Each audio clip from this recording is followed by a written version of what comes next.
Nah sekarang gue mau nanya mengenai influence musik lo nih, Bas. Ini gue pengen nanya banget dari dulu, gitu loh. Kayak gila nih orang secara vokal, gue juga bisa denger diversity banget di yang tadi lo bilang. Lo dengerin banyak gitu reference gitu ya.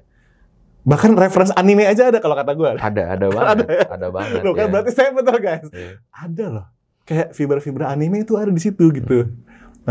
Udah gitu juga dari sisi musiknya. Gue juga yakin, maksudnya gini, Baskara kan bukan nulis lirik doang, tapi lo juga berpikir secara produser kan, kayak sound gitar lo udah kebayang lo mau kayak gimana, sound drum yang lo mau kayak gimana, sehingga banyak juga orang-orang yang seneng karya-karya lo juga enjoy banget sama the way you mix sama master lagu-lagu lo gitu. Influence nih Bas. Gue punya koridor yang berbeda-beda untuk influence gitu. Untuk penulisan gue punya influence yang sangat spesifik. Kayak gue suka kalau di luar gitu, gue suka bagaimana Kendrick Lamar menulis. Aduh. Gue banyak belajar dari rapper dalam nulis lirik gitu. Oh iya. Ya. Karena buat gue mereka bisa bikin sebuah beat yang berulang 8 bar 16 bar itu jadi menarik gitu. Cuman pakai flow, nggak cuman sih, itu sulit banget gitu. Ya menggunakan flow, menggunakan ya storytellingnya mereka. Itu kan mereka berarti menurut gue kerjanya 2-3 kali lipat lebih keras dibandingin penyanyi yang dia bisa nge-stretch 2-3 kata jadi berapa bar gitu loh, karena ada ya cengkoknya naik turunnya gitu. Kita bisa ngakalin itu kan, kita bisa ngulang satu kalimat yang sama. Kayak rapper nggak mungkin gitu bisa ngulangin itu. Kayak storytellingnya mereka harus runut, bahkan di saat kayak ada rapper yang modern gitu, let's say kayak Playboi Carti yang kalimatnya tuh sepotong-sepotong gitu style dia. Secara storytelling juga tetap harus runut gitu, dan gue banyak belajar kalau nulis itu dari rapper. Ada juga kayak kalau di Indonesia mungkin yang kayak Trinitas gue 3 yang gue paling suka dalam nulis lirik itu Mas Cholil, Tulus, sama Mas Jimmy Multazam.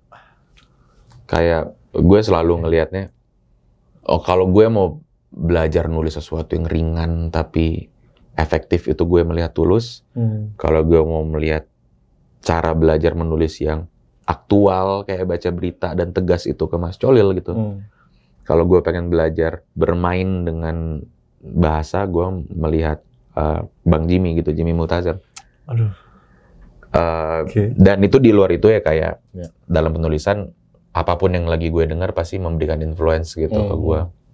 Kalau di musik adalah beberapa hal yang beberapa musisi atau band yang gue dengar dari kecil karena terpapar gitu oleh nyokap gue yang emang dia seneng dengerin musik di rumah. Terpapar sama kakak gue juga karena dia masuk musik duluan gitu sebelum gue. Jadi beberapa nama yang gue lebih fond of gitu dibandingin nama-nama yang lain. Tapi gue makin kesini makin belajar untuk kayak nggak punya patokan utama yang jadi kiblat utama gitu loh kalau dalam produksi dan soundnya. Jadi gue tuh ada trik gitu tiap kali mau ngerilis sesuatu yang baru, gue berkali-kali bikin playlist gitu entah di Apple Music, di Spotify, di YouTube. Jadi kayak bikin mood board, kayak pakai Pinterest gitu. Tapi berupa playlist. Tapi playlist lagu-lagu gitu. Masukin 30, dengerin gitu 2 minggu. Oh yang ini nggak cocok, gue keluarin 4, masukin 2 lagi. Jadi lama-lama kayak dapat 10-15 lagu terakhir yang kayak gue tahu. Oh ini sound yang mau gue kejar buat rilisan habis ini gitu. Entah buat Fish, entah buat Hindia, segala macam. Dan seringkali yang masuk itu adalah lagu-lagu yang gue belum tahu cara produksinya gimana gitu, atau harus kerja sama produser seperti apa buat bisa ngejar sound kayak gitu. Karena dengan mungkin gitu dengan kesibukan yang gue punya, gue merasa gue harus belajarnya itu sembari bikin produk gue yang baru gitu, karya gue yang baru. Jadi ya kayak gitu Mas, yang kayak misalnya di Doves ini di mixtape banyak elektronik gitu. Itu gue di mood board gue tuh gue lagi masukin banyak banget ya musik-musik seperti itu gitu, makanya kerja sama White Horse juga kan. Dan setahun kemarin kan semua tempat isinya Breadnya Charlie XCX gitu loh. Dan gue rasa trennya juga lagi ke situ gitu. Maksudnya solois perempuan, diva kelas dunia ini, Billie Eilish, Charlie segala macem.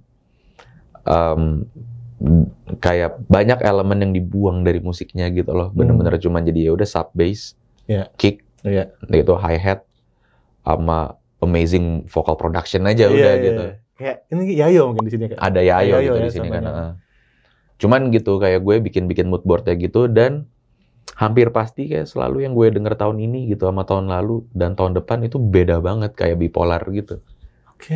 Karena gue takut jadi sinal gitu pas udah tua, terus kayak nggak, musik yang paling bagus yang kayak gini, musik yang sekarang itu nggak skillful, nggak apa gitu.